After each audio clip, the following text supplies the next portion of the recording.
Mike Winnet. A bit about your history. You built up a company and sold it for 8 million. Is that right? Yeah.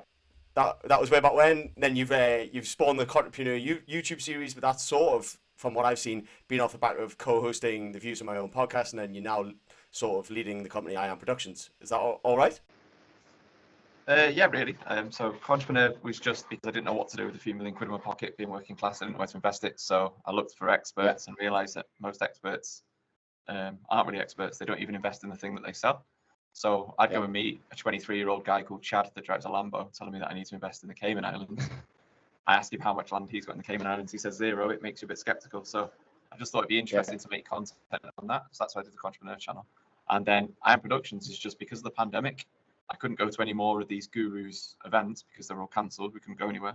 So I just put a post on LinkedIn saying, does anybody want me and my team that make my content to help them and their business? And 34 people said yes. So I've accidentally got now a production company, animation company, video company. So that's Am Productions. Bit off topic, but 34 people just turn around and say yes off your essential initial pitch. It's quite a good return, that, like. Yeah, but I suppose it's because I've been putting out content for like 2 years, just with no sort of aim in mind. It was just stuff that interested me, and it must have resonated with a lot of people. So I've built trust in an authentic and sort of slow way, I suppose.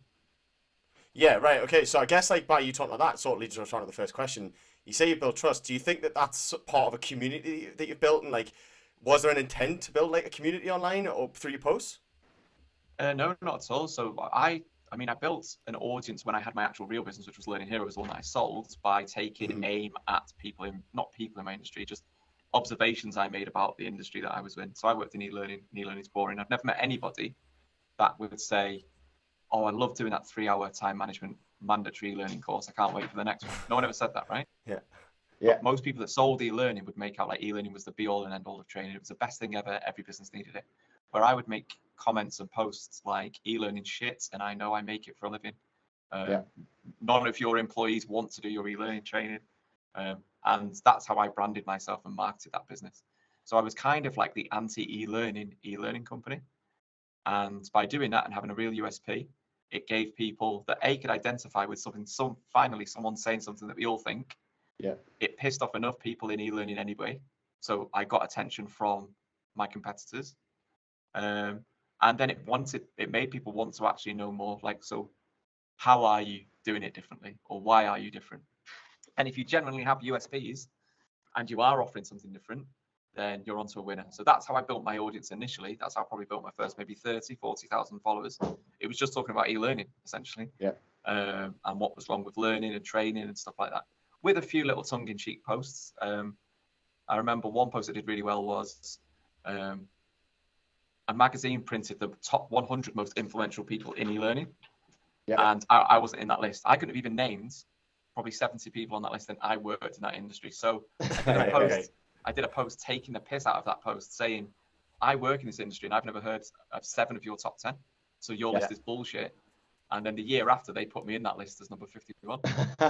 So I do stuff like that. I was just going to say, a good way to get on the list, but obviously that wasn't the intent. No. And then I took the piss out of the list the year after to say, you only put me in this list because I told you your list was bullshit last year. No one cares about these lists. So I kind of was like that. I'd always look for a little bit of need, a little bit of observation, because I knew it would create, people would talk about the problem. And if it was a genuine problem and it was a real issue with your industry, you stood out because you were actually addressing it and being honest about the thing that you sold. Like, imagine actually talking about the faults of the product that you sell. So I used to say e-learning is good for pre-learning. So before you actually do real valuable training, like on the job, shadowing someone through experience, none of It's true. companies will say this, which is mad because it's true, right? So that's kind of how I built that audience. Then what happened, I sold my business. We got £8 million for it. I was given the money and told not to come into work on the Monday. So I didn't have to do a workout. Got the money on the Friday, couldn't come to work on the Monday. And I didn't know what to do with myself. So I just set up the Mike Winnet character. Winnet's not my real surname. I didn't know that. Yeah. And I was a parody business guru. So all I would do every week was just take the worst, shittest, I used to call it leadership, like the worst Captain Obvious business advice that someone might post on LinkedIn. Typical post might be, hey, if you employ a diverse workforce, you get diverse ideas. And then you get like 100 comments like saying, "Oh wow, this is mind blowing business advice," and I think it was absolutely ridiculous. So I used to just take the piss out of those posts by doing a parody. So it would be, one of the most dangerous things in the workplace is a diverse workforce. If you want to get things done, you don't want people arguing over the air conditioning temperature, fighting over what music's in the office. You want to employ people all within 3 years of each other, all with similar interests, same background, so you're all working towards a similar goal. Obviously nonsense, but I did that, and those posts would fly. They do like maybe 800,000. Some would do like 1.3 million views. Brilliant. And they would hit America, and the Americans didn't really get it. And then one of those posts, I say one, two actually, but the first one ended up being sent into a radio station that was calling me, "Is this the worst boss in the UK?" And it was a joke. It was a piss take. And that's how I grew my audience from that point, where people either got that it was satire, and it was a joke, and then other people that didn't get it and actually thought I was real, crazy people. And that's how I grew that audience from that point. To the point where now any post that I put out, I don't even need to use a hook or anything like that now if I'm writing a post, because like just content from myself is the hook, if that makes sense now. No, I get that, and like sort of that's your brand coming through. It's quite interesting. You talk about USPs before, and satire, and obviously like you sometimes there is a bit of shock value in what you post, and I think that's just you naturally coming out. Like you said, there's no hook. I think was it yesterday you posted like, if your USP is you're fucked. Yeah, it's true. I think. And like that is sort of shock value, but like I know that that's not intentional coming across from you. Like, is there anything, like you've just mentioned, like I said, satire? Are there any elements that come through that you are like, a post should have certain things? I mean, this is where I find it interesting. So obviously there should be a hook. I'm lucky enough that I've managed to get myself in a position where anything that I post is a hook. And there's other people like that on there. Dan Kelsel's is brilliant for this as well. I don't know if you know Dan from Offended. Yeah. Dan posts once a week. That's against everyone's advice. Everyone's trying to build an audience. People say you need to turn up daily, or you need to do 3 banging posts a week. Dan posts once a week, and they're worth waiting for, right? Whenever he posts something, they're worth reading. So even if it was just, oh, Dan Kelsel's done a post, I know there's people that will go to it and read it and engage with it or react to that post, regardless of how good or bad the writing is. He can almost get away with being a sloppy writer and a shit writer at this point, because he's built that audience, he's got that trust. But you need a hook. Then I always think you need something tongue-in-cheek, a little bit clever. Humor works really, really well. And then a call to action. I know it's a weird thing to say, and I don't mean like sign up today or call our number for more information or buy now. Just a call to action where if you actually want them to do something, tell them, because most people are thick, right? Yeah, like you have to literally take the hand. Yeah. So like I do, whenever I post, when I've got a new video on YouTube, I might do a trailer for it, and I will say, go and watch this full video here, or go and watch the full video on my YouTube channel with a link to it. So that's it. Hook, bit of humor, say something interesting that, will get a reaction, and then we'll make an observation about your industry or something like that, a humorous observation, end on a call to action, and you've not gone far wrong, really. It's funny that you just said there, like the actual line, like, go and watch this now. When you say it out loud, it's like so direct, but when you say it online, like it's just so natural. Like you don't, when I read it, I don't feel like, oh, this is a direct order. I just feel like, oh, it's like a suggestion. And it's weird when like the difference between online and real life, I guess. It's funny though, actually, because sometimes I'm actually quite rude. I'd say like, I can't believe you've not signed up to this yet, or like, or the other. What did I say last week? I said, if you're a plum and you're still not on my mailing list, like, here you need to go and stuff like that. So, but again, I think I've kind of earned that to be able to do that. If someone did that and I didn't know who they were, I'd be like, who the fuck are you saying this? Yeah, 100%. Like, I think the guys on the way, go on. But or if it's sort of like jars with their personal brand, I think there's nothing worse where somebody hasn't spoke like that, and then they out of the blue start talking like that. It makes you think, who's running their social account now? Yeah. I think like the guys on the what podcast is it? The We Have a Meeting podcast. They talked about like, so I think it's called Breaking the Cycle or whatever they call it, and it's like it's almost like shocking people with a bit of like something that they're not going to expect. And I guess that's what that is. When you feel like you're coming across rude, people almost like it, or they subconsciously like it, and they sit up and pay attention. Well, that's why dominatrix, right? They do big business. There's a reason for that. I think even if you're in a position of authority, sometimes people like being told what to do, right? Yeah. 100%. In the boardroom, in the bedroom. Yeah. Going back to Dan Kelso, obviously, like you said, he posts once a week, and I've noticed that as well, and kind of leads me on to my next question. Like, do you believe in quality or quantity when it comes to posting? It's a difficult one, that, because I post whenever I think something. So some days I might post 4 times, 3 times. There's like no rhyme or reason. Sometimes I think of something, I post. sometimes Ian will message me saying, what have you posted that for? Don't just, and some of those posts do really well, better than my well thought out posts. But I think, and this is a really odd thing I'm about to say, possibly, your best posts have to be at the beginning, I think, personally. That's when you need to do your best work. And annoyingly, that is when you will get the least amount of praise, credit for them. That's what you need to do. So a clever way of doing that, I believe, is doing it. And this is a process that I follow. I test post ideas as comments on other people's posts. Right. And if I can ratio someone, or if I know that my comment bangs, I now know that there's the foundation of a good post there. So that's where I do my testing. So I've got this little formula that I call, well, like a little process I follow called the Waffle House strategy. And I don't know if you ever heard of this company. They're called the Waffle House in America. I think they posted like 1.3 billion in profit a couple of years ago, and they do zero marketing. But what they do is they position all of their Waffle Houses by Target, Walmart, on high traffic routes with their target audience and their ideal client. So what I do, depending on what topics I want to talk about, I've got a list, and I like Rain Man, an Excel spreadsheet with like 10 or 15 people that talk about these particular topics. And whenever I want to post something about these topics, I go on their profiles, I look at their last couple of posts, and then I try and ratio them on their own post to test an idea that I've got. If that comment flies, I then know, that would be worth doing a post about in a week's time or in a few days' time. That's how I test my actual posts. I'm gonna steal that. That's really smart. I like that a lot. Like, because do you believe it's kind of, if you put a post out and it doesn't bang, it's going to be detrimental to the brand, so you'd rather not put it out? Yeah, because then it's like, oh, do you know what? I thought that was funny. Then it's like, sometimes I think I've nailed an absolute comment. I think this is brilliant. This is going to pop off. It doesn't. And then I think, well, it's probably not worth doing that then. And then something pops off that you didn't imagine. And then you think, yeah, I could probably turn this into an extended point, and I could turn that into a post. So that's what I do. Weirdly, that's something I told everyone to do in Views of My Own, which is my marketing and sales community. I said that's one of the easiest ways to take the guesswork out of posts is to run this. And I do that every week.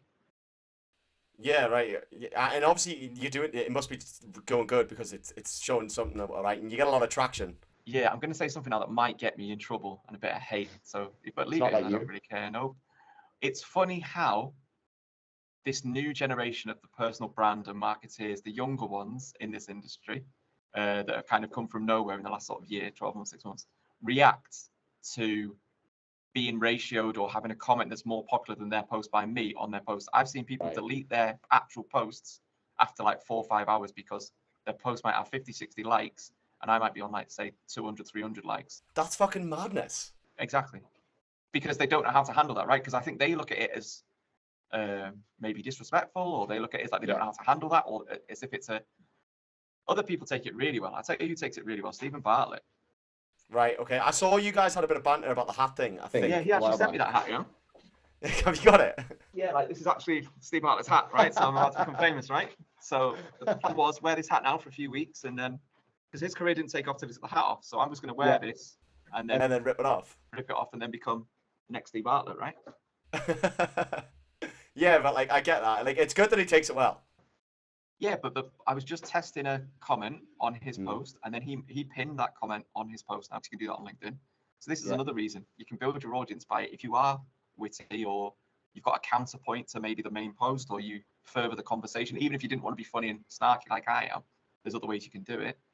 Then that gets pinned, and then high traffic accounts, their followers see your stuff, might be the first time they saw you and think, do you know what, that's someone I want to go and check out. Then they'll check your other posts. Before you know it, you've grown your audience. My audience grows every day. It gets bigger, bigger, bigger. Like I guess LinkedIn, and I think it was actually quite funny, Gary Vee that said this. LinkedIn's like the new like the digital cocktail party, where you go up and you can introduce yourself to people and you can join in on conversations, right? By the way, you totally changed Gary Vee for me. Not that I hate him now, because like I'm not that polar, but like open my eyes. But like so like I guess what you're doing is you're just having like a test run in approaching a group of people at a cocktail party by doing that. Yeah, and it makes me. It's actually made me. It surprises me what people like my content, because you have an idea in your mind of what type of person would like it, and I just always assumed it'd be northern, working class, a bit, like lads. That's how I imagined. But I'm amazed when I've got like ethnic minorities in foreign countries, like overseas people that like my stuff. And I would have thought, especially when they're not British or American, Australian, because they're, at least they understand English, essentially. Some of them do, most of them. But when it's somebody that doesn't speak English as a first language, likes my stuff and gets the sarcasm or the subtlety of it, it kind of blows my mind, really. Yeah, so it's been brilliant for me. And saying Vamo, it looks, I think, from the outside, if you're not in there, it's very male. My content's very male or focused. But the private Slack community where we talk about marketing and sales, I would say it's probably the most vocal people in there, or that talk the most or contribute the most, are female, which is, I think, that surprised me as well. I think there's like a misconception on who sometimes your audience would be. It really blows my mind, actually. I added a few I'm up in Edinburgh, and there's a couple of really powerful birds on LinkedIn, and I followed them recently, and they are just blowing me away. The content that they're putting out, and it kind of it just goes to show it's not all male dominated anymore. It shouldn't be. Yeah. But then, I mean, specifically my content, I thought would talk to that audience. I was surprised at how many women, people from overseas, that I wouldn't have necessarily thought would like my sense of humor or style. Yeah. Actually, it resonates with them as well. So. Yeah, for sure, man. Just going back to the younger generation potentially deleting their comments, which is hilarious. Like, that's gonna, in my eyes, I would never do it, because I think if there's activity going on my post, then the algorithm's gonna love it. Yeah.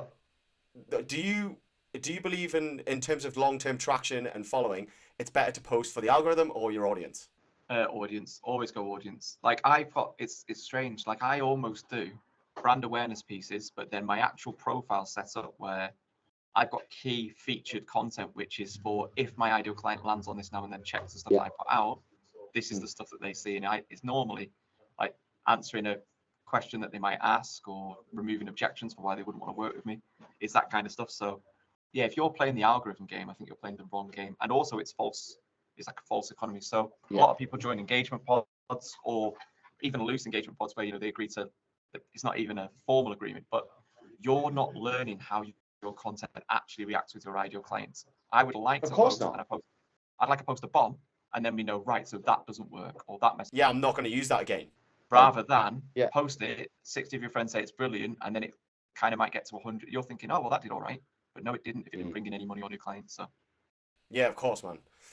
In terms of, like, I think I do know the answer to this, but I'm going to ask anyways. In terms of posting and sort of, like, the way that you've just been on throughout the years on LinkedIn, do you think it's, like, how important and key has it been to building up your business and your brand? Massive. If you said to me now I could have no social media, I could only have one, I would pick LinkedIn. And that's including Facebook, Instagram, TikTok. LinkedIn, like, changed my life. It's unreal. Like, you can literally speak to any key decision maker in any business in the UK by just like 2 clicks, 3 clicks.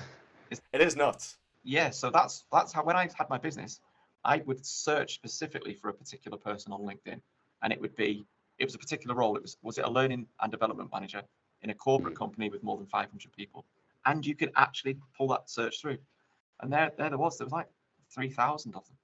So now I just needed to sell my product to 10% of them, and I've become a millionaire, right? Yeah, for sure, right? And that's all.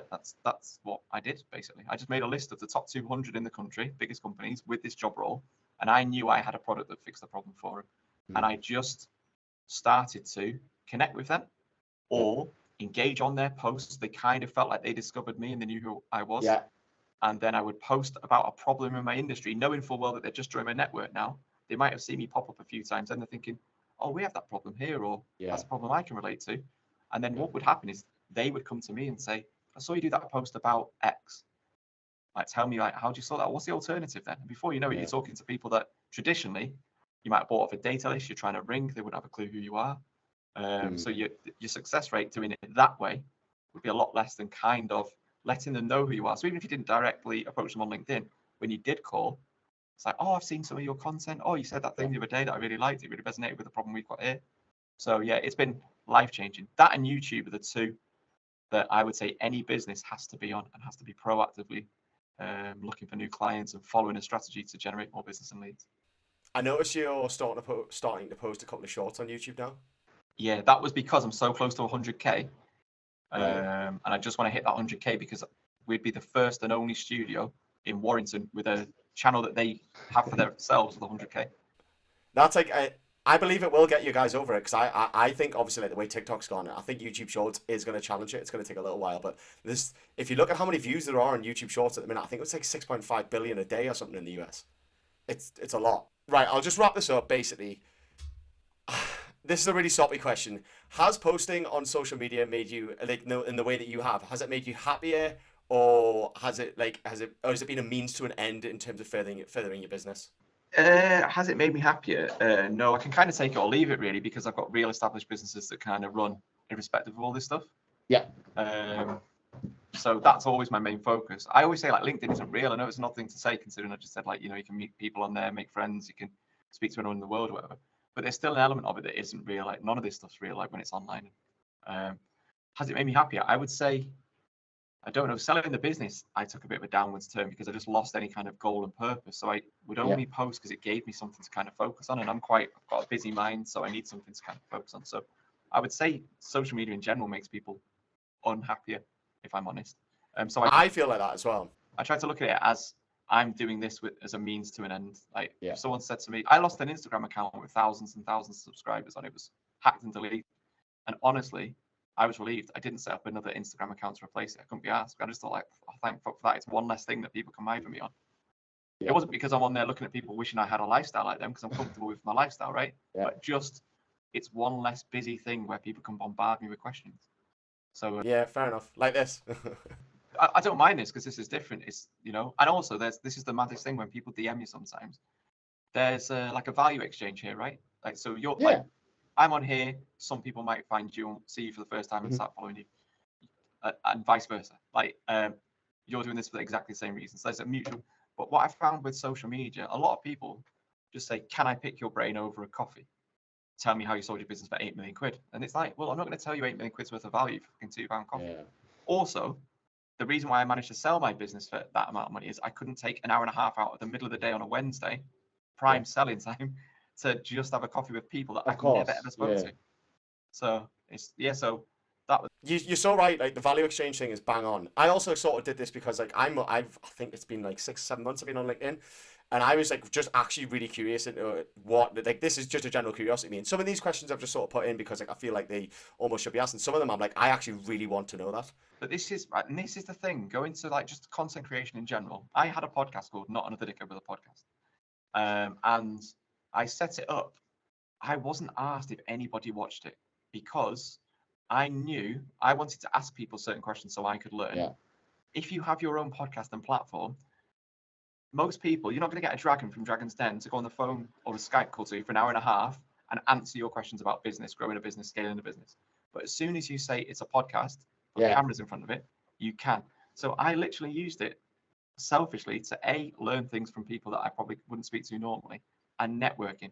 So I was making content for that reason. I think that's the reason why you should. I think when people start thinking, I'm going to do this and scale my podcast to earn 10,000 a month, you're probably not going to enjoy it. You're doing it for the wrong reasons, and you're probably going to get guests that you don't really learn from or are interested in. So I think you're doing this for the right reason. Like, be selfish. Ask the questions you want to know. And fuck it, if it helps your audience, great. If it doesn't, who cares? You've learned something. You might improve your own business, right?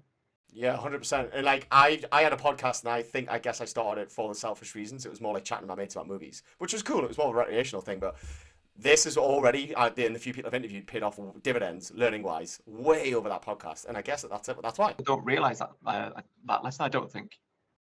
Yeah. You know? But I guess that's the way people's minds work. Yeah, true. Yeah. Okay, then, last one. And this is sort of to cap us off. Whether someone's like a single like just using social media for themselves, and whether it be LinkedIn or whatever, or they're trying to grow a business, have you got any sort of all-encapsulating advice for them on traction on posts and growing their reach and their following? Yeah, I would always go with, if it's purely for business rather than personal stuff, I think people have got confused now that authenticity means that they need to share everything. You don't. You can still be authentic, but hold things back. The world doesn't need to know everything that's going on in your life, number one. Mm-hmm. And most people don't care, number two. Like, you're not that important in the grand scheme of things, right? So never believe that you're too important or all these things. But I would go with, from a business perspective, or if you're growing an audience, to actually generate leads or build your personal brand and you actually sell something, rather than just being famous for famous sake or personal brand for personal brand's sake.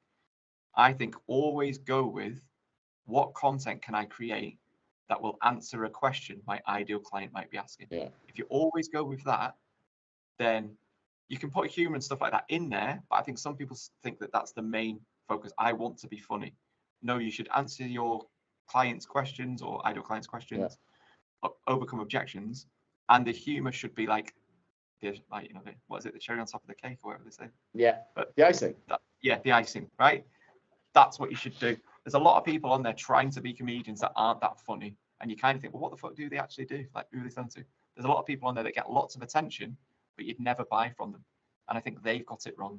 You almost want to build slowly, connect with the people that you could potentially sell to, engage on the posts where they're in your niche.